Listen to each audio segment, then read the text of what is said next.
Angela Rayner is gone. Nigel Farage thinks there's going to be a general election as soon as 2027. But at the Reform Conference in Birmingham, we're going to find out whether this party really is ready to rule. At an event that feels less like a conference, more like a TV talent show, we speak to some of the top stars, including Richard Tice, Sarah Pochin and Jim Davidson. Welcome to the Daily Tea with me, Camilla Tominey. And me, Tim Stanley. This government is deep in crisis. Not only have they fallen into deep popularity within just a year of winning the general election, but it's become clear to all of us that it is a cabinet of wholly unqualified people to run our country. They are not fit to govern. A few minutes before the conference was due to start, news broke over the iPhone that Angela Rayner had resigned. A journalist shouted at me, "She has left." I don't know why, but I misheard it as he had lost his voice. And I kept shouting at him, "Try a lozenge."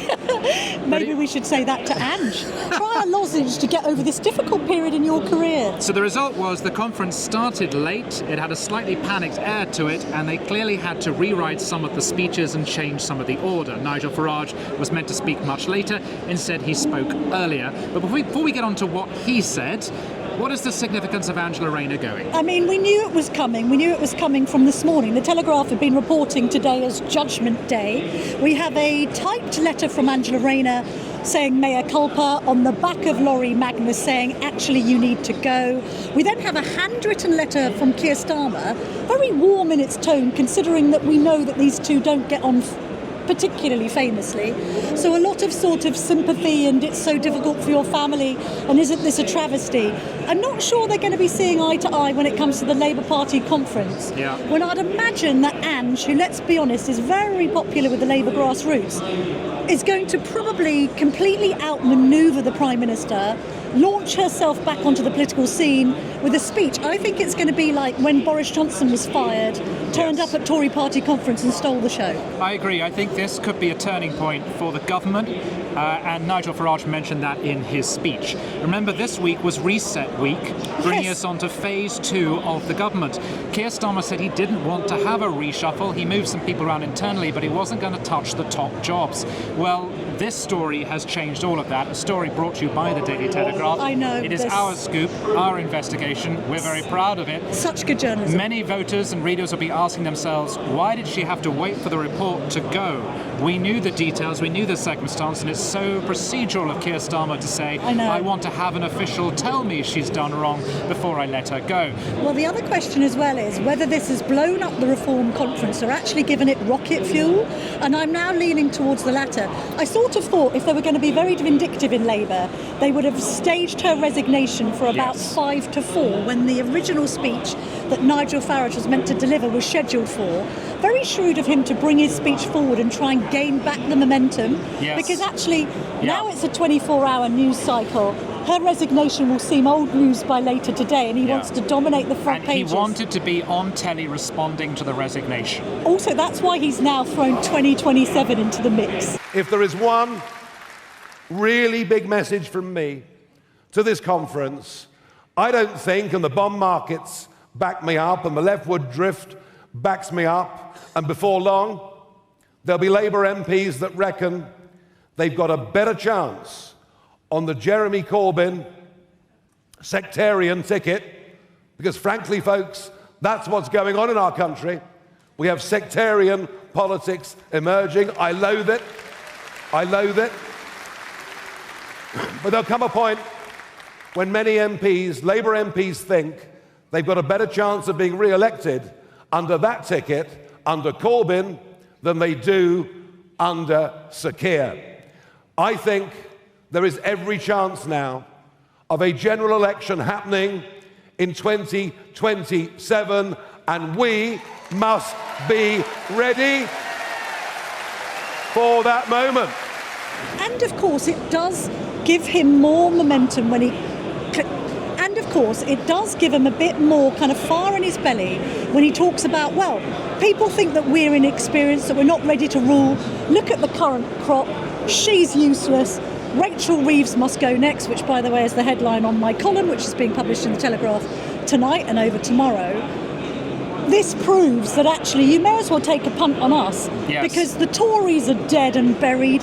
Nadine Dorries is brought on as the kind of like centrepiece of Farage's speech here today, and Labour are literally, I mean, they are in intensive care on life support. If the Tories are dead, Labour are on life support. The Tories are irrelevant. Labour Yes. is falling apart before our very eyes, so why not go with reform? And my take is this reform conference has felt like a light entertainment broadcast, ITV, circa 1985. Yes. Presented by Dr. David Bull in his inimitable, fun, camp way. He then threw it over to the floor where Jeremy Kyle was wandering around speaking to people as if taking paternity tests. You know, where are you from, Jacqueline? Have you come far? Yes. What do you do? All this sort of stuff. Is this really your husband? It's classic banter. Andrea Jenkin, we have to talk about Andrea Jenkin. Well, I have seen that sparkly outfit before somewhere. Right. She does like to The wear Apollo 11 mission. She likes to wear the sequins, but I was not expecting her The song. to break into song. Yes, and it's a song she had written. Right. You see what I mean? It's called especially, Insomnia. Especially as she walked out through those doors, it just had such a feel of tonight, Matthew, I am Yes. going to be Celine Dion. That's right. I'm an insomniac. I'm an insomniac. Staring at the ceiling. Waiting for my thoughts to switch off. Yes, I'm an insomniac. I'm an insomniac. And all I can hear is the sound of that clock. The sound of that clock. I'm an insomniac. Yeah. I'm an insomniac. Her speech, God love her, didn't have the power that the song did. No, insomnia is something I associate with Born Slippy and the 90s rave scene. This was a different take on it.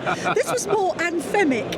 And I think Yes. the point was, well, I don't really know what the point was, Tim. It was just to add There was some a lot of stuff about veterans' villages in Lincolnshire, Yes. which just didn't match with what's going on. But she was there, I felt, to keep things ticking along, while backstage, Nigel Farage tried to write a new speech. Indeed.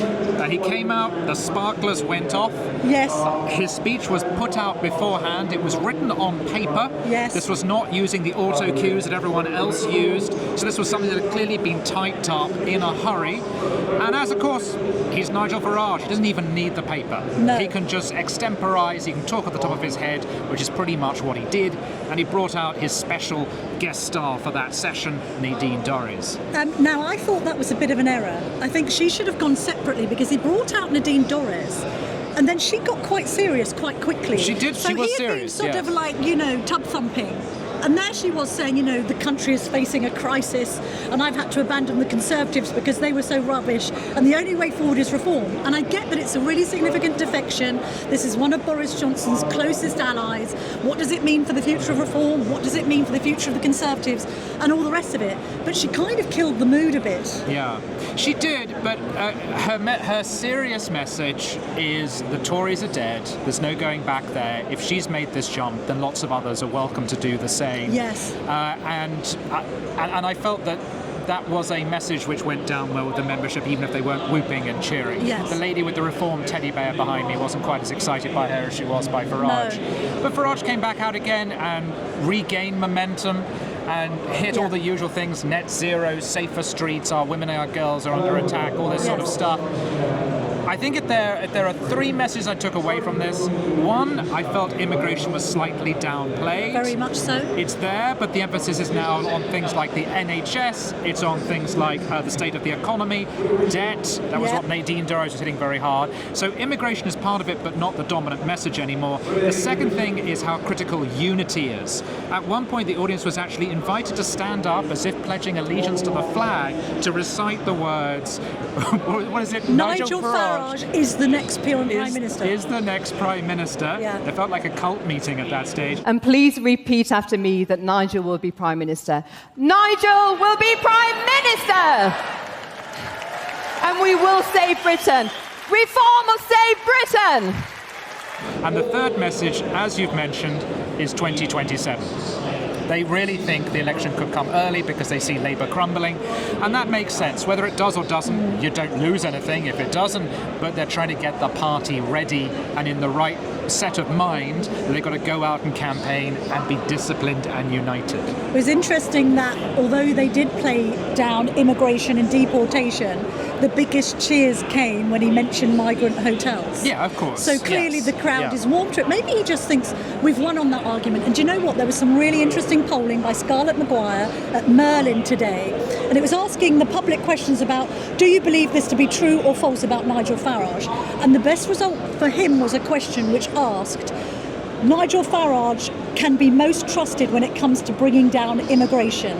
And although he wasn't trusted on some other areas, including privatisation of the NHS, keeping his economic promises, on immigration, that man is trusted to actually bring the change that the country has been clamouring for, which has been exemplified through people flying the flag and painting the flag on roundabouts and all the rest of it.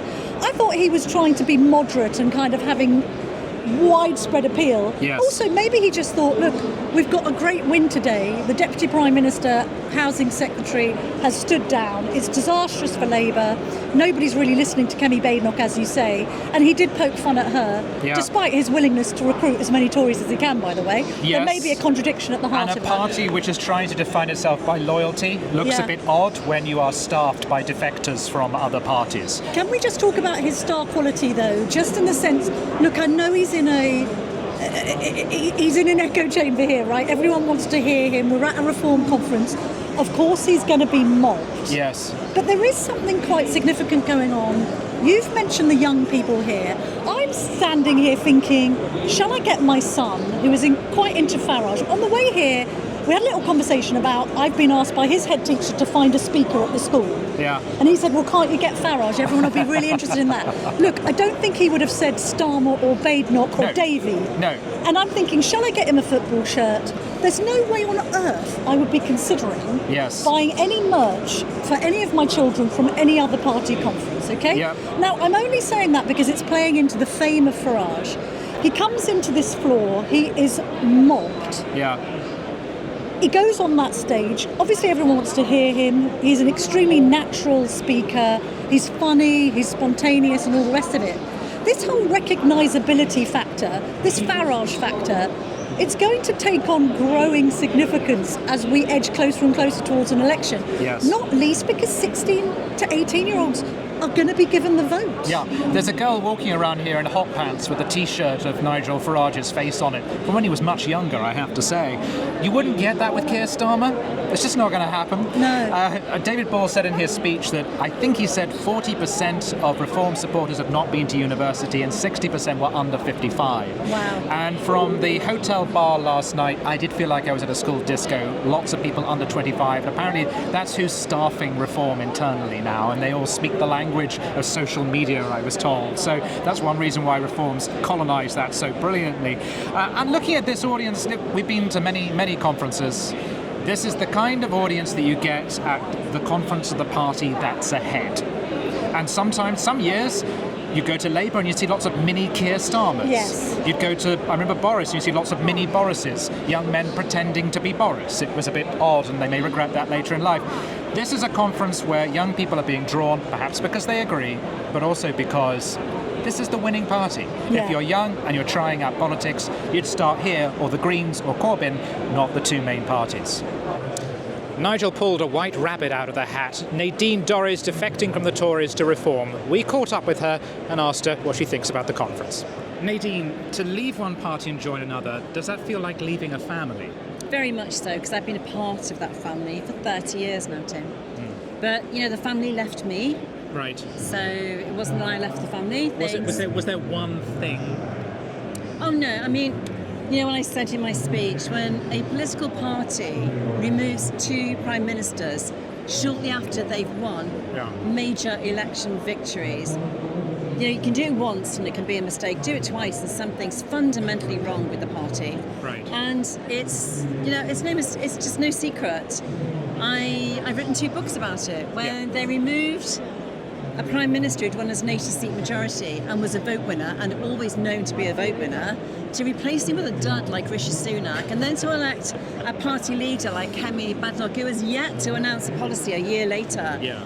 The Conservative Party can't manage itself and its own affairs. How on earth can we trust it to run the country? And also, you know, 2/3 of the Conservative Party are wets. Yeah. And politics has changed. The country has changed. They're just not keeping up. Yeah. And the reason why Kemi Badenoch has not announced a policy is because when she does, she knows 2/3 of those MPs will not agree with her. Yeah. And the divisions will be laid bare again. And I've just had enough. Because you've written books very skillfully and amusingly portraying the Tory party as a sort of incompetent mafia. Yeah. But it's not just about that. It's also that in terms of philosophy, they're now out of touch Completely. with the public, and they're no longer conservative in the proper philosophical sense. You know, I'm about family, faith and flag.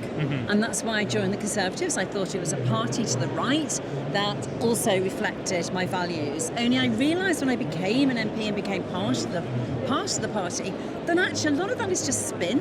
Yeah. And that when you get in there, it really isn't. Yeah. It's not about those things. And I joined at a time when the party was all about modernisation. It was all about calling those of us who wanted to exit the European Union swivel-eyed loons. It was about rejecting any policy. You know, you couldn't even mention Thatcher. If you talked about Margaret Thatcher, you immediately isolated yourself. And that's been going on for a long time. It wasn't like that under Boris Johnson. There was it was the broad church. People could say what they wanted and believe in what they wanted. I wanted to reform the BBC. I wanted to sell Channel 4. I had the Prime Minister's full backing. But there are huge divisions in the party, and it can never govern when it's tested. The Conservative Party will never be able to govern because of those divisions. Right. Now, of course, some people will be saying the big message of this conference is unity behind Nigel. Yeah. But it's also a conference composed of a lot of people who've defected or left other parties. Yeah. How do you account for that? Is this now home? Are you now definitely on Team Nigel? Nigel Farage has the same loyalty and support that I gave to Boris Johnson. Right. Absolutely the same. You know, and I think the one way I can help Nigel is to make sure that people understand that if you're disunited, if MPs aren't loyal to their leader, if you don't work as a team and as one, the road leads to electoral hell. The Conservative Party discovered that in the last election. The Labour Party is fracturing apart because it's splitting into two. The only way you can deliver, the only way to save the country, the only way to function as an effective political party is to unite behind your leader. Right. And that's the one message I hope I can bring to reform. I want to say a word of praise to put something on historical record. You were a very interesting culture secretary. Normally they're very bland and they don't really do anything. You really had an agenda, be it cleaning up the internet, BBC licence fee, privatisation of Channel 4.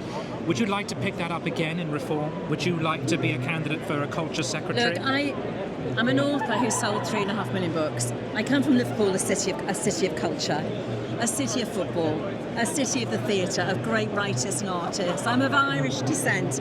You know, I love culture and the arts. So I've had no discussions with Nigel about jobs of any kind, and I'm not looking to the future. But it is a passion of mine. I still think the BBC needs to be reformed. I still think Channel 4 needs to be sold. Maybe I could just mention on the online safety bill. You know, I was the minister who introduced the online safety bill. It was never intended to separate a mother from her child and put her in prison for a tweet that she deleted in the heat of the moment, Lucy Connolly, and then deleted. It was never intended to arrest a comedian because he spoke about trans ideology or tweeted about trans ideology. It was always about children. Yeah. And the bill has been so mutated by so many MPs who wanted to add their bauble onto the Christmas tree that it just isn't fit for purpose. It is impossible to police the internet. It is possible to protect children and young people, and that's been lost. On that note, do you feel any empathy for Angela Rayner in this story? Because it's not just a story, is it, about tax avoidance? It's also a story about a mother trying to juggle life after a divorce and with a child with special needs. So, you know, I told you a moment ago, it's always been about family, faith and flag for me. There are things about the whole Angela Rayner story I do understand and I don't. I don't understand how you could take money from your son's own trust in order to buy yourself a party pad down in Bournemouth, hundreds of miles away from your son, your disabled son. I don't quite get that. I don't understand that. And I don't think many of the population do. It was untenable as a housing minister to buy a flat and not pay stamp duty. So do I feel empathy for her as a female politician? I certainly do. Yeah. You know, the hatred, the graffiti on the walls, the flack that she will get, the abuse she will get. As a female politician, I have lived through that many times. Yeah. And I do feel for that because she's a human being. But Angela Rayner has made a number of very serious mistakes. And I think sometimes that the root of everything she does, there's an idiocy. Yeah. You know, whether it's taking free gifts Right. and not realising that you have to register them, Right. whether it's partying in Ibiza when you're supposed to be doing a serious job, Yeah. and whether it's buying a party pad in Bournemouth with the money from your disabled son's trust, which came to you from the NHS. There is just an idiocy at the root of a lot of what she does. I'm glad she's gone. I think she'll be a happier person. for Does this having make an gone. election 2027 more likely, as What makes the party is suggesting? Yeah, the Labour Party is not going to split. You know, Corbyn, pro-Gaza independence. You know, anybody who the Polanski's Green Party, all the left-wing firebrands will now split away from Labour, and Angela Rayner will be amongst them. Yeah. And this is a very dangerous time. But this is the beginning of the end for Starmer and Okay. Labour. It's the beginning of the end. Angela will still be a part of that. She'll move that left-wing firebrand behaviour that she's known for over to the left. But yeah, it's pretty dangerous days for Labour. Nadine Dorries, thank you very much. No, you're welcome to. At the height of any conference, Camilla, is conference merch. We love a bit of merch. Political tat, as I like to call it. And this year, Reform really are spoiling us. They've gone for a football theme. Can we get one of these on you, please? We could do. I don't know if that's going to cross some rule of objectivity, but Well, just for the sake of it, hang on a minute. I do I'm still... at least going to hold it up against you and see if it would suit you. Okay. So this is a beautiful Reform football T-shirt. do you that play Timothy much? is modelling here. Do you play much football, Tim? No, I don't. And look, you'd have that on the back. I think I'd have to wear it in bed. It's got Farage on the back. They go for £40. Hang on, 2 for 75. That's a bargain. We Two could for get one each. 75. I feel like I'm on The Apprentice doing one of those challenges where Yes. they try and sell things to punters. But what I find really interesting about the shirts is they have different names on the back. Do they? So yeah, look, there's look. if we go over here, Oh my God. Mind that. sorry, we've been up a long time. So some are They're all Farage, but they're there all was- Farage, but no. While okay. we're at it, do you want Around me the to- other side. How about this? Right. Okay. Actually, Yes, in the beautiful team colours of light blue and yellow. as we're now officially in autumn, Yes, it's not bad. It's and not bad. that goes for, let's check the price of that.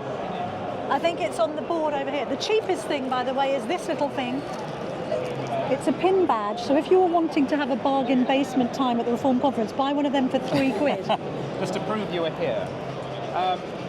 Now, the shirts have different names for different Reform stars on them. So you can buy a Yusuf shirt, you can buy an Anderson shirt. There isn't a Dorries one as of yet. Oh, shame. I would have bought that one. Everyone's buying a Farage one, but I think that's a mistake. Because what you really want for historical value on eBay is one with a very minor name on it. Who might be fired. You want to punch him because there's a good chance this being Reform that they'll be out of the party Yes. within a couple of weeks. Good And idea. that shirt will be worth a lot of money. Especially if we could get it signed. We should Yes, do that. exactly. This is a nice idea, isn't it? A logoed Reform water bottle. Yes. Let's just have a look at what that looks like in the flesh. Oh no, I was hoping that would be turquoise. Yeah, it's a bit disappointing, isn't it? Reform UK. Yes. Love that. Shades actually of Tom Tugendhat's merch, which we should get on eBay Which ASAP. I still have a lot of in my house. Tom But for leader. I sleep with Tom's face on my chest. Well, indeed. Can we just look at the price list, by the way? So, Reform FC shirt, as you said, 40 or 2 for 75. Yes. Cap 15, that's not bad. No. Water bottle 15, scarf 15, leather wallet 15. That's toppy. Yes. Look at and this thing. pens for £3. This leather wallet is the kind of thing you'd get in an expensive cracker. And of course, as it's a Nigel Farage event, we should also say, buy gold. Well, we said earlier we had the stars of reform. Coming up, we speak to Deputy Leader Richard Tice Sarah Pochin MP. and Jim Davidson. Richard Tice, Deputy Leader of Reform UK. How excited are you right now? The It's big incredible. conference. It's absolutely amazing. 2-day conference just starting, and people are streaming in. We've got this huge room, buses everywhere. We've got fringe events everywhere. We've got tractors. We've got the Pothole Pro just over here, and some amazing speeches, panel events. What's not to like? And you've got a new defector in Nadine Dorries. Now, tell me this. Is the Tories' gain Reform's loss? As somebody put it on X last night, now she's Nigel's problem. Nadine has said on her social media the Tory party is dead. That's the key thing to focus on. Someone like Nadine, so loyal to Boris Johnson and conservative to her fingertips. The fact that she's left and then she tweeted out the Tory party is dead, it's basically game over.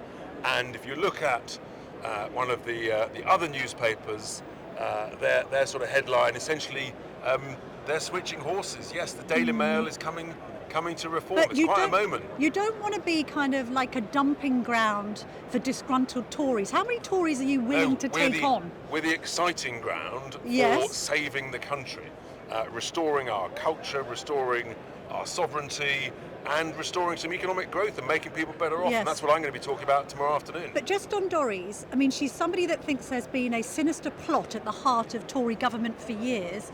She's a bit of a conspiracy theorist. As you say, she's a massive Johnsonian. You've been extremely critical of Boris. She's also, by the way, a huge advocate for the online safety bill that you want to scrap.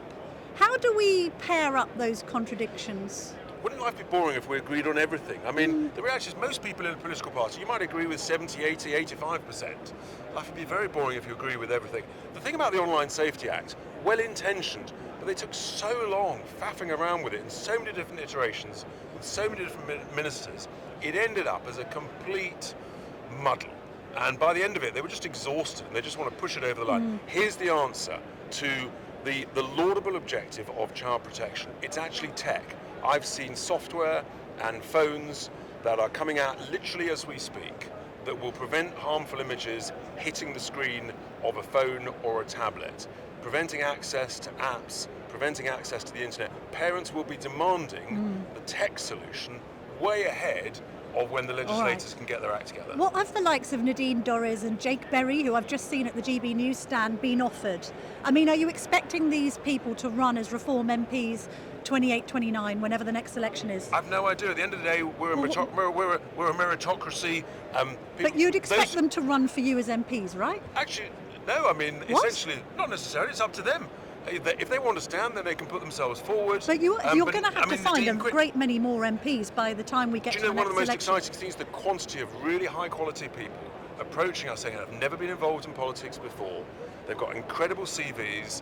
They've succeeded in various walks of life, and they're saying the situation is so bad. I want to help. I want to get stuck in and put their name forward. So I think we will be blessed with huge supply of great candidates, then branches will make their decisions. How about this?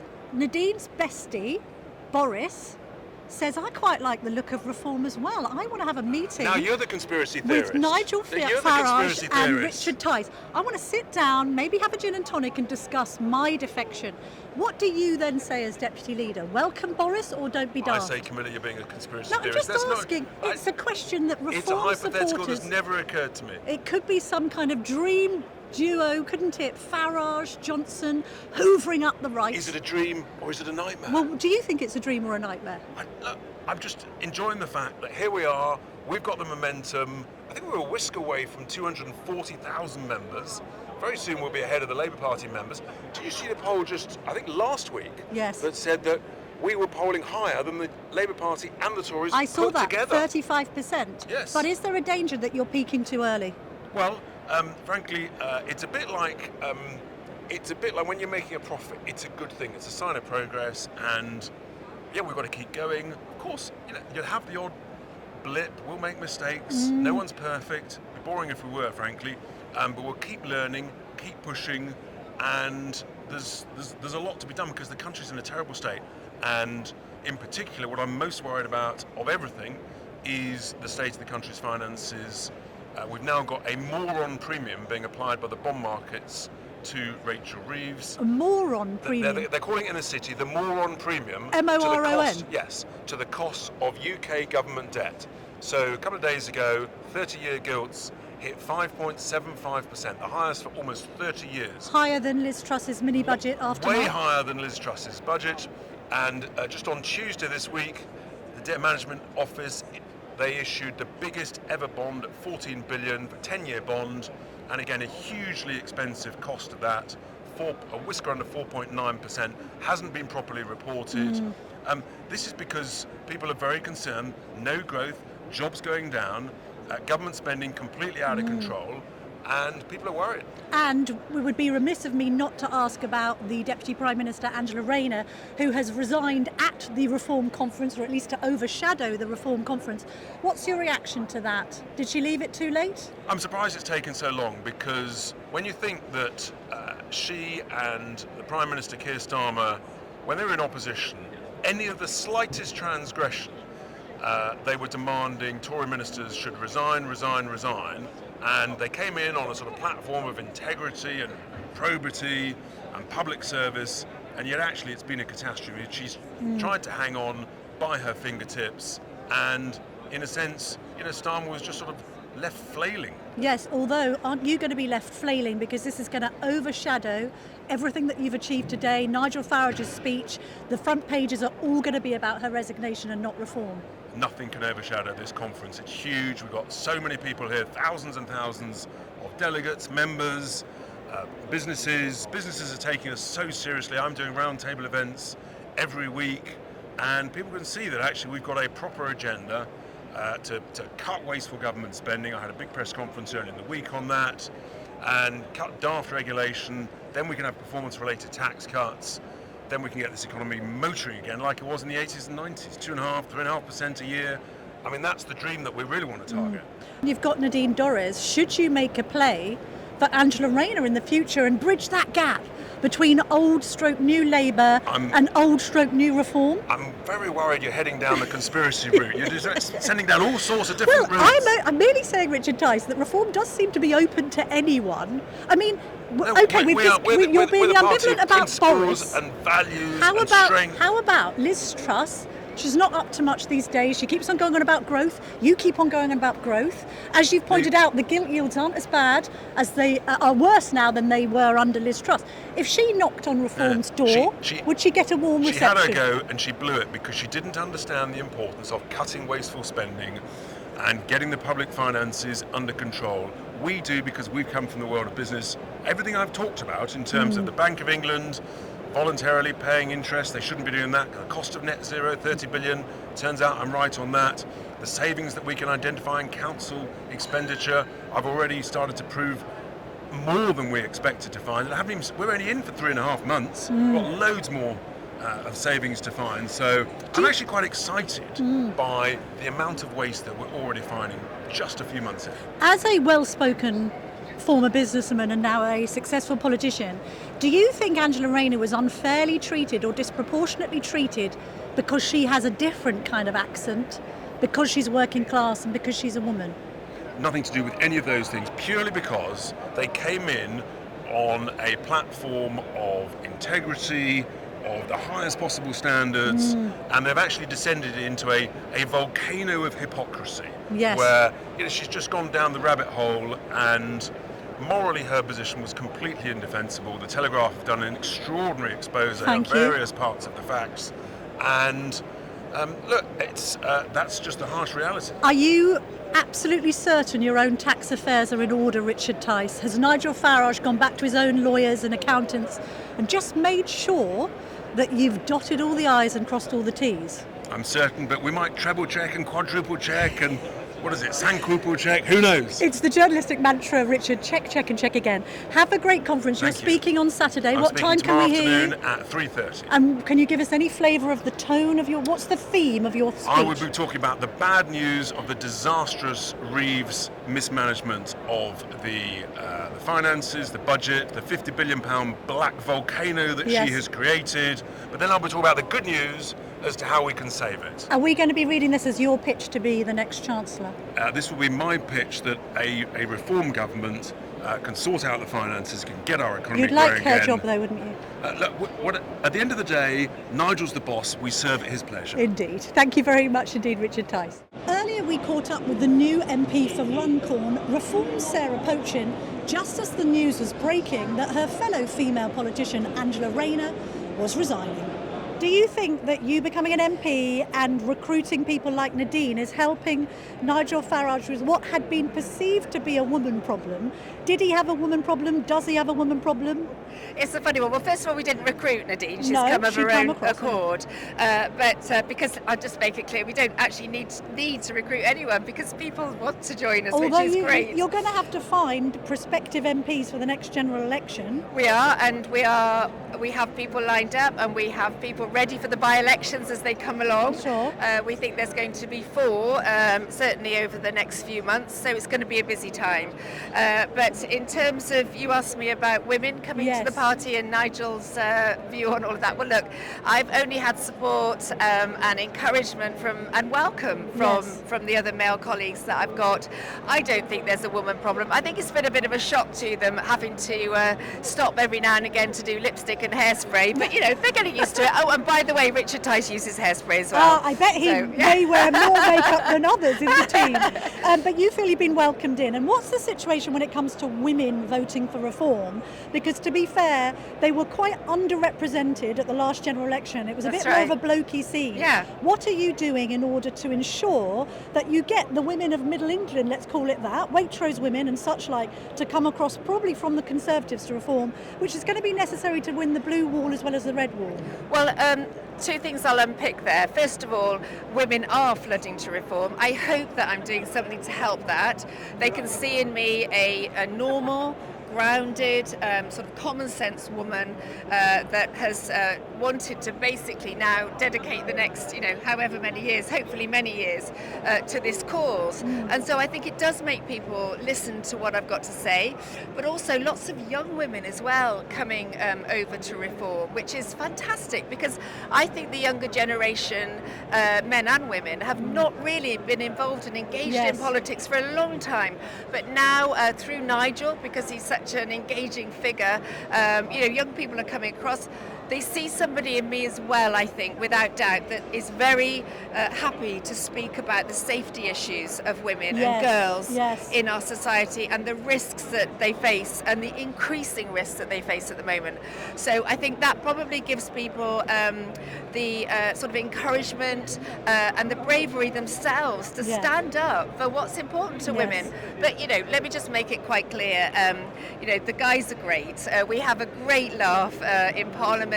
We take, obviously what we're dealing with is such big issues, but we have fun, we're real politicians, but being a woman is absolutely irrelevant. Okay.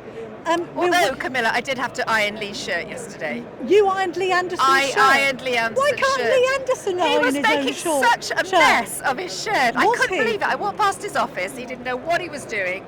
He hadn't Does he have an ironing board in his office? Yes, he didn't even do the sleeves first. It was an absolute mess. What else does Lee Anderson have in his office? Well, a kettle? I couldn't possibly tell you that. Cheese toasty maker? All sorts of things in that office. But I had to take over, iron his shirt and put him right on the sleeves first. Can I ask you another woman-related question? Because we are literally waiting on news of Angela Rayner's resignation. The Telegraph is reporting that the exchange of letters between her and the Prime Minister is imminent. There's been a bit of dialogue around her having been treated unfairly because she's a woman, because she has an accent. Has she been unfairly treated because she's female? Oh, that's all nonsense. 1 minute she's, and they're all saying how wonderful it is that Angela Rayner, who has done extremely well in her career and has worked her way up and from a fairly, I think, basic start in life, if you like. So you can't play it both ways, can you? At the end of the day, she's been super hypocritical, and this is the problem with these Labour politicians. Here she is with 3 homes. She can't decide which one is her main residence, which one she pays council tax on. She clearly has flip-flopped over whether or not she's had advice on the stamp duty. She's doing everything that she has accused the, traditionally the Conservatives of doing. She's leading the high life and she hasn't come clean, and I would imagine that she's going to pay the price very shortly. And with regard to having a special needs child, though, a child with disabilities, should we be being more sisterly? Does she deserve special treatment because of those circumstances? Absolutely not. The fact is that on the one hand, again, she needs to get a story straight. On the one hand, she was praising the NHS for the care she had when the child was born. I'm sorry, I don't know their name. But on the other hand, she then sued the NHS for a considerable sum of money, I understand, because the child wasn't born with the care or looked after with the care it deserved. Now, I don't know the facts of the case. That's only what I'm hearing myself. So I don't know whether that's true, but that's certainly what we're being told. So again, well, which is it, Angela? And whatever the facts of that was, and the sad facts, she has a child that did get a huge award, and we're being told that she's used £162,000 of the money that child got to look after, to be looked after, to buy a second or third home, a seaside home down in wherever she was. Hove. Hove, there you go. Yeah. So how hypocritical. It stinks, doesn't it? The whole optics are awful. Why would you let this happen? She's in a position where potentially she could have become the next Prime Minister of this country. She's always talked about as being the union's darling. And you know what? She's thrown it all away. And I'm sorry, I have no sympathy, because politicians need to live by the highest standards. And she clearly hasn't done that. Sarah Pochin, thank you very much indeed for joining us. Good luck with your speech tomorrow. Thank you. Thank you. Guess who we bumped into at the Reform Conference in Birmingham? Jim Davidson. Oh, imagine that. What are you doing here, Jim Davidson? Well, Lee's my mate, and he said, come along. Did he? Lee Never Anderson? Lee Anderson, yeah, we're best pals. It's great. How long have you known Lee for? Well, we do a lot of fundraising up in Mansfield, and where he's from, and we're working together. He's picking my brains about how the party wants to look after veterans, because I formed a couple of veterans charities and stuff. So I'm helping them out a little bit like that. I'm still hanging on into the Conservative Party. Oh, really? You're not quite reform yet? Well, Lee said, the trouble is, Jim, the Conservative Party you fell in love with doesn't exist anymore. Right. And so I'm doing a bit of forensic study at the moment to see if, in fact, that is true. What do you think about Angela Rayner's tax arrangements? Well, it's a little complex, isn't it? Especially when there's a special needs child involved. Yes. And I think people should be a bit careful of leaping on, the let's have a go at her anyway. If she was the most loved person in the world, this would probably just be smoothed over and okay, it's a mistake. But because people don't like her, people pick an excuse. Any excuse will do to hammer people they don't like. But there is a sense with her of hypocrisy, isn't there? That she's attacked Tories of wanting to save money on tax all these years. Well, I said on my TV show the other day, and I spoke directly to her on it, and I said, is the juice worth the squeeze? Really, is all this stuff that you're going through worth it? Is it worth it? Step down, have an easy life, go and take care of your son, look after yourself. That's the way I look at it. Not worth doing it, is it? Is the juice worth the squeeze when it comes to what Graham Linehan is going through to try and protect comedy and jokes about transgender people? What do you think about the way he was treated by the Met Police when he arrived in Heathrow? He tweeted something about kicking a transgender woman in the balls. No, he didn't say that. He actually said, if you're a woman in a woman's space like a toilet, and there's a trans woman in there you're not happy with, just punch her or him in the balls. Well, it's not inciting violence, because if you're a trans woman, you don't have balls, do you? Really? Well, you tell me, They're in a Jim doctor's Davidson. bin. Well, I haven't got many left. They're gone. But are you worried They've been about... shared out in the divorce settlements. Just in terms of the comedy world, are you worried about cancel culture in comedy? Well, listen, I'm cancelled for... Every council that has a Labour council or a Lib Dem council, I'm basically banned from their theatres. They don't even let the people have a choice. I wouldn't ban anybody from comedy. If you don't want to see him, don't go. Don't buy a ticket. And he's been victimised a bit, hasn't he?